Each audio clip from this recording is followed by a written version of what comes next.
Hi, my name is Paul Palmer. Today I want to talk about continuous improvement. So, most companies focus on the day job. They focus on what they need to do to deliver the product so they can get paid. And why not? But if you focus on continuous improvement, if you focus on making your processes better, on improving deliveries, reducing complaints, well, isn't that worth it if you get a 20% increase in output? Or a 50% increase in the number of customers that return to you. So why would you do it? How would you do it? Will you do it to achieve those benefits? How would you do it? Well, you monitor performance, monitor the number of repeat deviations you're getting, the number of repeat complaints, and you do something to fix it. So in a pharmaceutical company that is always going to be in a position where you have got some level of complaints, how do you know which ones to focus on? Well, it may be that it's something that's required. So maybe somebody says that the writing's too small on the pack, but you've also got the conflict that the box size has to be the minimum because you have to meet the packaging regulations. So what can you do? Well, maybe you can add a supplement that gives larger writing for those particular patients that need it.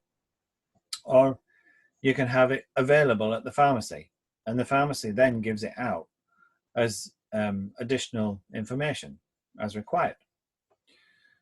What about another example? Okay, so maybe the product that you're doing this for people with arthritis. So people with arthritis have problems with their joints, and that maybe they struggle to get the product out of the blisters that you've got.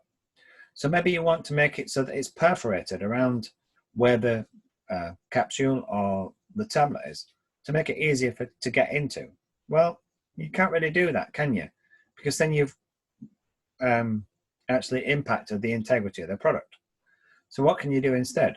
Well, maybe you can reduce the thickness of the foil. Maybe you have it so that it's actually easier for them to get out. Maybe you put a tear into it, a tear notch. There's a lot of different ways that you can actually address the problem. Some people might want to use a bottle, but bottles are not much better in most cases, although they can improve the situation. What else could you be looking at? Well, how about customer service?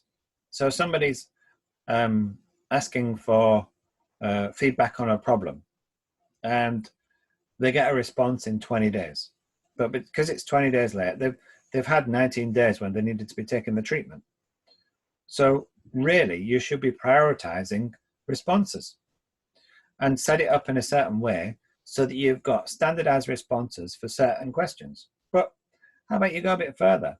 Maybe you publish frequently asked questions. Maybe include the information in the leaflet. The patient information leaflets, the first place people should theoretically go. Of course, they often don't. But there's another opportunity for continuous improvement. Now then, what about processes? Well, so you might be manufacturing every day, and you want to see how much you're getting out for the number of people, and that you've got the correct utilization of your equipment, that the components that you're using are not having a negative impact, but you can't do everything at once.